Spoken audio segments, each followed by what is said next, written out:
18 जून 2023 सुबह के 9:30 बजे 5 लोग टाइटन नाम की सबमरीन में बैठकर समुद्र में डुबकी लगाते हैं। ये लोग टाइटैनिक जहाज को देखने जा रहे हैं, वही टाइटैनिक जहाज जो आज से करीब 100 साल पहले समुद्र में डूबा। ये एक बड़ा ही extreme form of adventure tourism है और बहुत ही महंगा है। सबमरीन में बैठे एक एक व्यक्ति ने 2 करोड़ से ज्यादा रुपए खर्च किए चंद घंटों के इस टूर के लिए। ये ट्रिप इतनी महंगी इसलिए है क्योंकि टाइटैनिक जहाज का मलबा समुद्र की गहराइयों में नीचे छुपा पड़ा है। स्पेसिफिकली कहा जाए तो 3810 मीटर पानी के सरफेस के नीचे ये सबमरीन पानी के नीचे जाने का सफर शुरू करती है। इसे करीब 2 घंटे का समय लगेगा 3810 मीटर पानी की डेप्थ में जाने के लिए। हर 15 मिनट के इंटरवल पर ये सबमरीन एक सिग्नल भेजती है समुद्र के ऊपर मौजूद एक जहाज पोलर प्रिंस को, और ये एकमात्र कम्युनिकेशन का जरिया है बाहर की दुनिया से। उस दिन 18 जून को इस सबमरीन को पानी के अंदर जाते हुए सिर्फ 2 घंटे ही गुजरे थे कि अचानक से ये सबमरीन ऊपर मौजूद जहाज से अपना कांटेक्ट खो देती है। शाम को 4:30 बजे वो समय था जब इस सबमरीन को अपना टूर कंप्लीट करके ऊपर आ जाना चाहिए था, लेकिन इसका कोई नामो निशान तक नहीं दिखाई देता। शाम के 7:10 पोलर प्रिंस पर जो मौजूद टीम थी वो डिसाइड करती है कि यूएस कोस्ट गार्ड को इन्फॉर्म किया जाए, और यहाँ से शुरुआत होती है 4 दिन लंबी चली एक मल्टीनेशनल खोज की। एक जबरदस्त सर्च एंड रेस्क्यू ऑपरेशन होता है इस सबमरीन को ढूंढने का। हर किसी के दिमाग में बस एक ही सवाल था, आखिर उन पैसेंजर्स के साथ हुआ क्या। चलिए जानने की कोशिश करते हैं टाइटन सबमरीन की पूरी कहानी। ये जगह जहाँ पर ये सबमरीन गायब हुई है अटलांटिक ओशियन में कनाडा देश के पास लोकेटेड है। मैप में देखिए कैनेडियन आइलैंड न्यू फाउंडलैंड से करीब 600 किलोमीटर दूर इसी जगह पानी की गहराइयों में टाइटैनिक का रेक भी मिलेगा, जो कि 2 हिस्सों में टूटा हुआ है। एक बो वाला हिस्सा और दूसरा स्टेम, और दोनों करीब एक दूसरे से लगभग 800 मीटर दूर हैं। यहाँ जो टाइटन सबमरीन गायब हुई ये एक सबमरीन नहीं बल्कि एक सबमर्सिबल थी। ये दोनों शब्द एक दूसरे से बहुत मिलते जुलते हैं, तो सिंप्लीफाई करने के लिए अभी तक मैं सबमरीन का यूज कर रही थी, लेकिन एक बहुत बड़ा डिफरेंस है इन दोनों शब्दों के बीच में। सबमरीन्स में खुद की पावर्स होती हैं, वो एक पोर्ट का यूज करके खुद से समुद्र के अंदर जा सकती है और खुद ही समुद्र के अंदर से बाहर भी आ सकती है, लेकिन सबमर्सिबल्स ऐसा नहीं कर सकती। सबमर्सिबल्स को पानी के अंदर जाने के लिए, लॉन्च करने के लिए और वापस आने के लिए एक सपोर्ट शिप की जरूरत पड़ती है। एक जहाज जो पानी के ऊपर मौजूद है और सब चीजों को कंट्रोल कर रहा है। इस केस में ये सपोर्ट शिप पोलर प्रिंस जहाज था। पूरे ऑपरेशन को चलाया जा रहा था ओशियन गेट की एक कंपनी के द्वारा, जिसके सीईओ स्टॉकटन रश थे। ये बाय प्रोफेशन एक एरोस्पेस इंजीनियर रह चुके हैं। एक प्राइवेट कंपनी जिसका पर्पस है अमीर लोगों को डीप सी एक्सपीडिशंस करवाना टूरिज्म के तौर पर। इन्हें टाइटैनिक के टूर्स जुलाई 2021 में ही ऑफर करना शुरू किए थे। इससे पहले वो बाकी और शिपरेक्स के टूर्स करवाते थे, जो कि आप इनकी वेबसाइट पर देख सकते हैं। टाइटैनिक के अलावा अजोरस और बहामास के एक्सपीडिशंस। टाइटन इस कंपनी की मात्र एक सबमर्सिबल नहीं थी, इसके अलावा ओशियन गेट के पास 2 और सबमर्सिबल्स थी, एंटीपॉड्स एंड साइक्लॉप्स। एंटीपॉड्स 304 मीटर की गहराई तक जा सकती थी और साइक्लॉप्स 500 किलोमीटर की गहराई तक। लेकिन टाइटन को डिजाइन किया गया था कि वो 4000 मीटर नीचे जा सके, 4 किलोमीटर पानी के अंदर। और यही कारण है कि टाइटैनिक तक जाने के लिए इनके पास सिर्फ एक यही सबमर्सिबल थी। 3800 मीटर कितनी भयानक डेप्थ है, इसको विजुअलाइज करने के लिए इस चार्ट को देखिए, जिसे बनाया है वॉशिंगटन पोस्ट ने। आमतौर पर इंसानों की हाइट 6 फीट होती है। टाइटैनिक जहाज से जो आइसबर्ग टकराया था वो करीब 100 फीट पानी के ऊपर तक जाता था और उससे भी कहीं ज्यादा पानी के नीचे। 130 मैक्सिमम डेप्थ है जो रिक्रिएशनल स्क्यूबा ड्राइवर्स जा सकते हैं स्क्यूबा ड्राइव करते वक्त। 650 फीट के बाद से एक ट्विलाइट जोन वाला एरिया शुरू होता है, जहां पर इतनी रोशनी नहीं पहुंच पाती पानी के अंदर। 1600 फीट यहाँ पर deepest ever under water rescue operation जो आज तक कंडक्ट किया गया था। 2600 फीट ये वो डेप्थ है जहां पर बड़े बड़े जायंट स्क्वैड स्विमिंग करते हैं। जायंट स्क्वैड्स इतने भयंकर जानवर होते हैं कि लगता है कि ये किसी एलियन प्लेनेट से आए हैं। जरा फोटोज देखिए। और नीचे जाए तो 3800 फीट के नीचे एक मिडनाइट जोन शुरू होता है। कोई भी सनलाइट इससे नीचे नहीं पहुंच पाती पानी के अंदर, तो सब कुछ काला काला दिखता है। और इसके बाद पानी का टेम्परेचर होता है 4 डिग्री सेल्सियस के आसपास। अब यहाँ से और नीचे जाते रहिए 5000 फीट, 6000, 8000, 10,000 और 12,500 फीट पर जब आप फाइनली पहुंचते हो तो यहाँ आता है ओशियन फ्लोर, जहां टाइटैनिक का रेक मौजूद है। इस डेप्थ पर जो प्रेशर होता है वो 400 गुना ज्यादा होता है सरफेस पर मौजूद प्रेशर से। तो जो भी सबमर्सिबल इस डेप्थ में जाएगी उसका डिजाइन ये सब सोच समझकर किया जाना चाहिए। इस सबमर्सिबल में जो शीशा लगा रखा था बाहर देखने के लिए, जो विंडो का साइज है वो बस इतना ही हो सकता है। और टाइटन सबमर्सिबल में ये जो विंडो थी जिसे व्यू पॉइंट कहते हैं, ये सबसे बड़ा व्यू पॉइंट था जो किसी भी प्राइवेट सबमर्सिबल में बनाया गया था आज तक। ये टाइटन सबमर्सिबल कुछ ज्यादा बड़ी नहीं थी, सिर्फ 5 लोगों के बैठने की कैपेसिटी थी। इसकी जो मेन बॉडी थी जिसे हल कहा जाता है वो कार्बन फाइबर की बनी थी। एंड में 2 कैप्स लगी थी जो टाइटेनियम के थे और टोटल लेंथ है इसकी लगभग 6.7 मीटर्स और वजन लगभग 10,400 किलोग्राम से ज्यादा। इसके डिजाइन में देख सकते हैं 4 इलेक्ट्रिक थ्रस्टर्स लगे हुए हैं, 2 हॉरिजॉन्टल एंड 2 वर्टिकल, जिसके द्वारा इसे चलाया जा सकता है। अब चलाने के लिए यहाँ पर एक बड़ा ही इंटरेस्टिंग फैक्ट देखने को मिलता है। इस सब को कंट्रोल किया जाता है एक वीडियो गेम कंट्रोलर के द्वारा।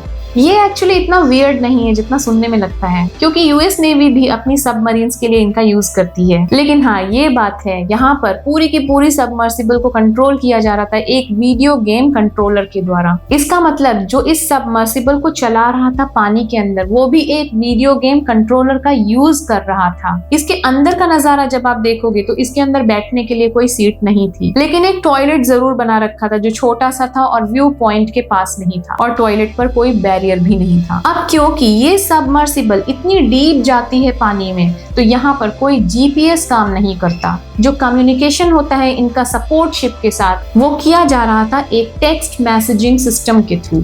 ये अभी क्लियर नहीं है कि कौन सा इंटरनेट कनेक्शन यूज किया जा रहा था शिप पर। कुछ दिन पुराने फीड में बताया था ओशियन गेट ने कि वो स्टारलिंक के सैटेलाइट इंटरनेट सर्विस का यूज कर रहे थे कम्युनिकेट करने के लिए। अब 18 जून की कहानी पर वापस आए तो इस सबमर्सिबल में 5 लोग बैठे थे। पहले थे 58 साल के ब्रिटिश बिलियनियर हमीश हार्डिंग। ये एक adventurer and 3 times Guinness world record holder थे। 2016 में साउथ पोल पर गए थे एस्ट्रोनॉट बज ऑल्ड्रिन के साथ। एक टाइम पे इन्होंने 4 घंटे की ड्राइव की थी ओशियन के डीपेस्ट पार्ट में, मरियाना ट्रेंच। दूसरे पैसेंजर थे 77 साल के पॉल हेनरी नॉर्जियोलेक, फ्रेंच नेवी के एक फॉर्मर कमांडर। ये खुद से ही करीब 35 बार टाइटैनिक के रेक को विजिट कर चुके थे। ये RMS टाइटैनिक की अंडर वाटर रिसर्च के भी डायरेक्टर थे। तीसरे और चौथे पैसेंजर्स थे ब्रिटिश पाकिस्तानी बिजनेसमैन शहजादा दाऊद और उनके 19 साल के बेटे सुलेमान। ये पाकिस्तान की सबसे बड़ी कंपनीज में से एक के ओनर थे।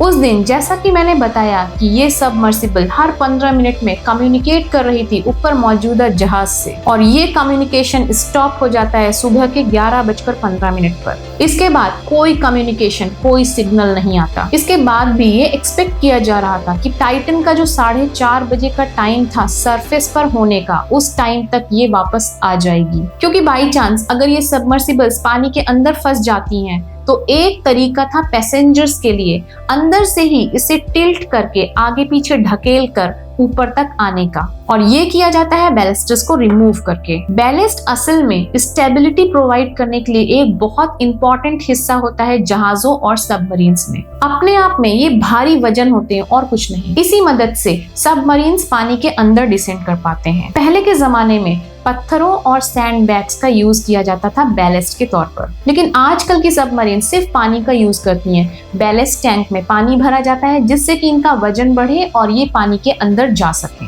तो 4:30 बजे जब टाइटन सरफेस पर वापस नहीं आया तो ऊपर जहाज में बैठे लोगों ने कुछ देर तक इसका इंतजार किया और फिर 7:10 पर यूएस कोस्ट गार्ड को इन्फॉर्म कर दिया, और इसके बाद शुरू हुई एक जबरदस्त race, the race against time. 96 घंटे और सिर्फ 4 दिन की ऑक्सीजन सप्लाई मौजूद थी इस सबमर्सिबल में। तो अगर यहाँ पर कोई रेस्क्यू ऑपरेशन किया जा रहा था तो उन लोगों के पास सिर्फ 4 दिन का समय था पैसेंजर्स को जिंदा ढूंढने के लिए। अब अक्सर जहाजों में एक इमरजेंसी लोकेटर लगाया जाता है जिसे emergency position indicating radio beacon कहते हैं, EPIRB। इसकी मदद से इन वेसल्स को लोकेट किया जा सकता है, लेकिन टाइटन सबमर्सिबल में ये नहीं लगा था। यहाँ पर एक और प्रॉब्लम ये भी थी कि ये सबमर्सिबल अगर समुद्र के सरफेस पर आ भी जाता तो भी अंदर बैठे लोग ऑक्सीजन की कमी होने से मर जाते, क्योंकि अंदर की तरफ से इस सबमर्सिबल को खोलने का कोई तरीका ही नहीं था। जी हाँ, जो दरवाजा था इस सबमर्सिबल का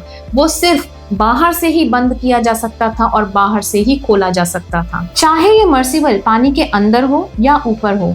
ये 4 दिन का समय बहुत क्रिटिकल। ऊपर से जो सर्च एरिया था वो 25,000 किलोमीटर स्क्वायर से बड़ा था। इतने बड़े एरिया में एक वैन जितनी बड़ी सबमर्सिबल को ढूंढना, इमेजिन करिए, बहुत ही मुश्किल था। लेकिन फिर भी रेस्क्यू टीम ने अपनी पूरी जी जान लगा दी। शुरुआत में 2 अमेरिकन हवाई जहाज और 2 कैनेडियन एयरक्राफ्ट्स ने इस ऑपरेशन को शुरू किया। इन दोनों में सोनार को डिप्लॉयड किया गया जिससे कि ये पानी के अंदर भी डिटेक्ट कर सकें। सरफेस पर 3 जहाजों ने सर्च करना शुरू किया, लेकिन जैसे जैसे समय गुजरता गया और शिप्स आती गई इस ऑपरेशन में। कुछ रिमोटली ऑपरेटेड व्हीकल्स का भी यूज किया गया यहाँ पर, जिसे ROV कहते हैं। 3 ROVs इसकी खोज कर रहे थे। 3 दिन तक खोज चलने के बाद सर्च ऑपरेशन के तीसरे दिन एक कैनेडियन एयरक्राफ्ट का सोनार कुछ बैंगिंग नॉइजेस सुनता है और बाद में US कोस्ट गार्ड भी इन आवाजों को सुनता है। फाइनली जाके 22 जून 2023 को एक ROV जो ओशन के सरफेस पर खोज कर रहा था उसे कुछ मलबा दिखाई देता है, टाइटैनिक जहाज के बो से लगभग 490 मीटर दूर। इसे देखते ही ये कंफर्म हो जाता है कि टाइटन सबमर्सिबल टूटकर चकनाचूर हो चुकी है और जो 5 लोग इसके अंदर बैठे थे वो सभी अपनी जान खो चुके हैं। बाकी की खोज करने पर 5 डेब्रीज के पीसेस मिलते हैं। सेम डे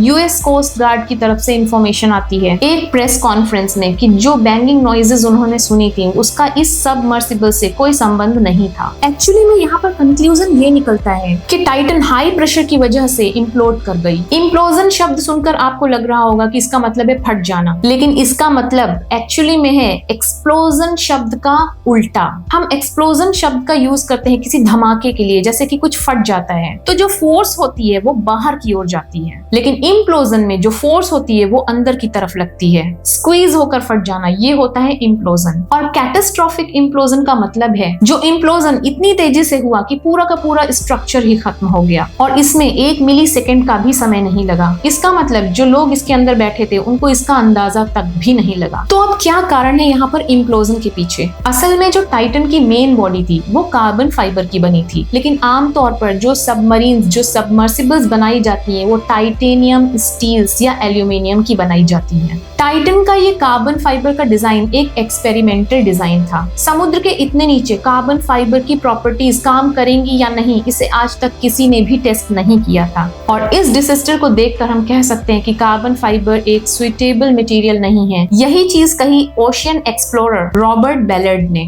वो इंसान जिन्होंने टाइटैनिक के रेक को डिस्कवर किया था 1985 में। इन्होंने कहा हमने हजारों डाइव्स की अलग अलग व्हीकल्स में समुद्र में इतने अंदर जाने के लिए, लेकिन आज तक हमने कोई व्हीकल नहीं खोया था और ये पहली बार हुआ है कि कोई सबमरीन या सबमर्सिबल इस तरह से इम्प्लोड हुआ हो। स्टॉकटन रश जानते थे कि वो एक एक्सपेरिमेंट कर रहे हैं जो कि बहुत खतरनाक हो सकता है, लेकिन इतिहास के पन्नों में स्टॉकटन रश का नाम अब इस लिस्ट में शामिल हो गया है, list of inventors killed by their own invention. इससे हमें सीख मिलती है कि कभी भी हमें सेफ्टी स्टैंडर्ड और रेगुलेशंस को नजरअंदाज नहीं करना चाहिए।